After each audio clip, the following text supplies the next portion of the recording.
Wanita tolak nafkah anak pemberian bekas suami minta wang tunai. Aku nak duit 500 hantar aku. Cakap dia, aku bukan peminta sedekah.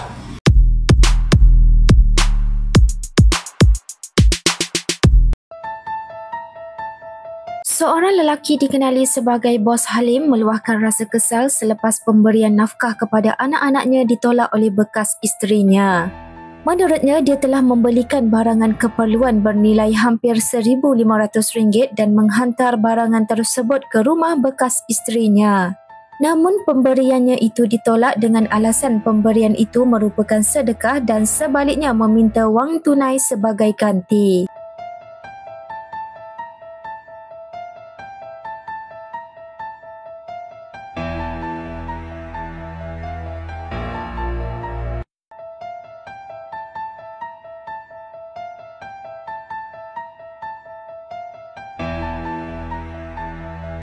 Tengok video ni Tengok saya dah beli untuk nafkah untuk anak-anak saya. Saya dah beli untuk RM1,500 lebih. Tapi dia tolak daripada saya. Derma. Ni derma namanya. Bantuan korang. Tanggungjawab. Kau suruh dia hantar. Ini aku bantuan ke apa? Dekat sedekah ke dengan kau? Ajar betul. Tumpah terlingkup kau dah ada. Babi. Dah ada. Mampus. Aku pula yang kena tanggung. Yang itu barang anak aku terima. Aku nak duit 500 hantar aku. Cakap dia, aku bukan peminta sedekah. Ni sedekah ke apa? Cakap dengan dia. Terima kasih puan. Macam mana saya nak buat? Dah call tak boleh anak saya. Dah berapa bulan saya tak boleh call anak saya. Dah berapa lama saya tak boleh jumpa anak saya. Tapi nafkah dia nak. Saya bagi tanggungjawab saya. Tetapi apa dia buat saya berpisah, saya dengan anak saya? Sedih. Anak dengan ayah berpisah mana boleh? Tetapi saya sabar berapa lama? Dah lama saya sabar. Anak saya dia tak beri saya jumpa. Call tak boleh. Sedangkan bibik tu, pembantu rumah tu, saya bayar setiap bulan. Setiap bulan saya bayar. Itu tanggungjawab saya, bibik tu, saya untuk jaga anak saya. Tapi apa? Call tak boleh. Jumpa anak pun langsung tak boleh. Apa yang saya dah bagi untuk setiap bulan untuk saya ditolak balik? Apa dia buat? Assalamualaikum dan salam sejahtera. Hari ni kita agak kecewa sikit lah. Sebab usulnya saya cuba orang kata mendamaikan. Tapi sebaliknya berlaku. Dan apa yang terjadi, banyak fitnah-fitnah yang dilemparkan oleh pihak sana berkaitan dengan isu nafkah anak, isu pemberian nafkah anak dan sebagainya. So hari ini sebenarnya kita dah telah menghantar yang dikata-kata hantar nafkah lah, culas dengan nafkah lah. Anak-anak punya nafkah ni yang kita bawa ni. Hari ini nafkah kalau kita tengok pampers, susu, berkotak-kotak yang dikatakan tak ada ni, makanan jajan-jajan, barangan basah, semua komplit. Tapi sayangnya bila wakil syarikat pergi ke tempat sana, malah dikatakan dia tak nak, dia kata pengemis. Dia bukan pengemis. Sedangkan ini adalah hak dan nafkah. Nafkah ini adalah untuk pemberian, merupakan barangan kepada anak-anak. Jadi bagi saya dia salah faham. Dia nak duit. Bagi saya ini adalah sumber nafkah, sebahagian nafkah. Jelas dalam surat sini kita kenapa kita berhati-hati selepas ni. Okey, surat ni adalah memberikan penghantaran barangan keperluan anak, nafkah. Okey, ia merupakan keperluan dan sebahagian nafkah anak-anak pada bulan Oktober 2005. Jadi jelas kat situ kita dah bagi tahu ini sebahagian nafkah dan kepada anak, bukan dirinya. Jadi apa yang dia cuba pusing cerita, dia katakan wah, orang pihak Datuk Halim ni tak memberi nafkah.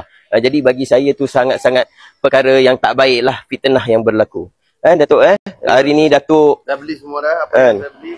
Nafkah saya untuk selama setiap bulan saya tak pernah tak pernah miss habis untuk anak-anak saya. Alhamdulillah, walaupun apa terjadi pun, walaupun saya tak boleh jumpa anak saya sekali pun, dia tak bagi saya jumpa anak, tapi nafkah dia nak tetap bagi.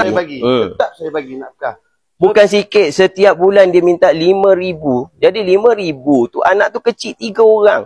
Apakah dia tak cukup lagi 5,000 tu? Jadi sebelum ni memang kita bagi, kita layan tiap-tiap bulan kita bagi. Betul. Sebulan tiap-tiap bulan. Tapi bulan ni kenapa kita perlu tukar? Sebab apa? Okey, dia merupakan orang yang muflis, orang yang dah diisytihar bankruptcy. Betul. Jadi makanya kita tak boleh nak transfer duit sebarangan kepada pihak lain, pihak ketiga. Jadi makanya kita hantar merupakan barangan keperluan. Malah orang gaji juga. Datuk kita sediakan bayar. Jadi apakah lagi yang dikatakan tak cukup? Sifat tamak dia. Betul. Itulah sebabnya kenapa hari ni dikatakan tidak berpuas hati. Lepas tu buat live, buka aib, buka cerita. Kalau kami buka cerita satu-satu part dia, nanti dia lagi masalah. Tapi bagi saya dah cakap dengan dia, kamu rujuklah lawyer kamu, rujuklah balik pihak undang-undang, fahamkan berkaitan dengan nafkah.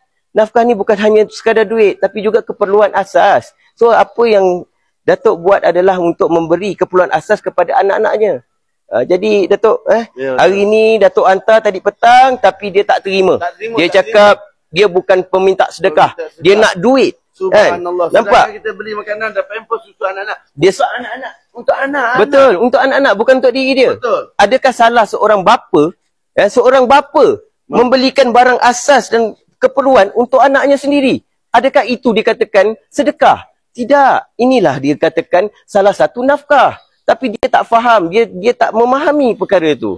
Jadi saya mintalah kalau dia ada lawyer dan ada perkhidmat guaman, minta nasihatkan pihak ketiga ini, minta nasihatkan agar dia memahami isu nafkah. So segala tuntutan, kalau dia rasa tidak berpuas hati dengan pemberian yang diberikan, boleh ajukan di mahkamah. Betul. Dekat sini dah jelas kami cakap, sebahagian nafkah, itu pun dah belanjawan dah hampir RM2,000. Bukan sikit.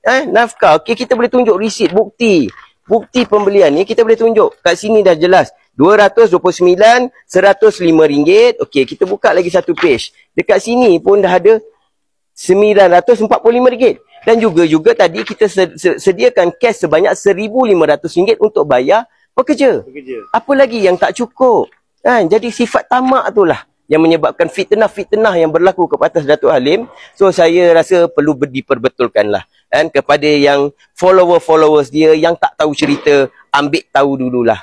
Jangan sebarang fitnah. Sebab selepas ini, apa jua statement yang dikeluarkan oleh pihak sana, jika melanggar apa peraturan undang-undang, maka kami akan filekan saman fitnah terhadap dirinya.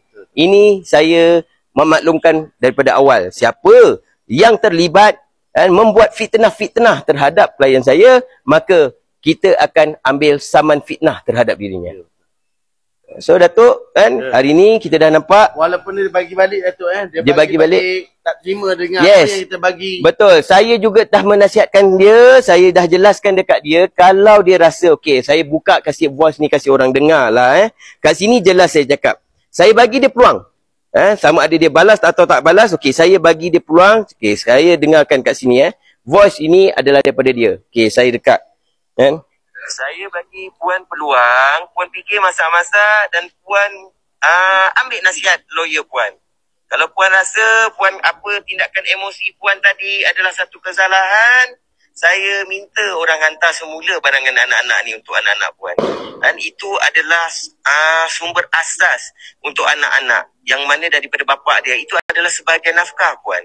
Puan boleh rujuklah mana-mana pejabat agama, Puan boleh rujuk mana-mana lawyer.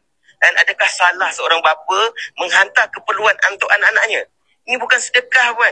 Ini adalah keperluan untuk anak-anak itu. Jadi Puan rujuk balik. Dan belajar semula berkaitan dengan nafkah. Nafkah itu adalah keperluan yang perlu untuk anak-anak itu. So jadi dia perlu apa Puan? Perlu pelajaran, perlu makan minum, perlu susu pampers. So jadi tak salah kalau bapa dia hantar barangan kering. Sebab kat situ dah tulis jelas. Sebahagian nafkah. Jadi Puan terlalu cepat melatah tanpa berfikir baik-baik. Jadi saya nak Puan istighfar banyak-banyak. Puan dah maki Yamun saya pun tak apalah. Saya maafkan Puan. Dan Puan nak viralkan saya, silakan Puan. Sebab negara ni ada undang-undang.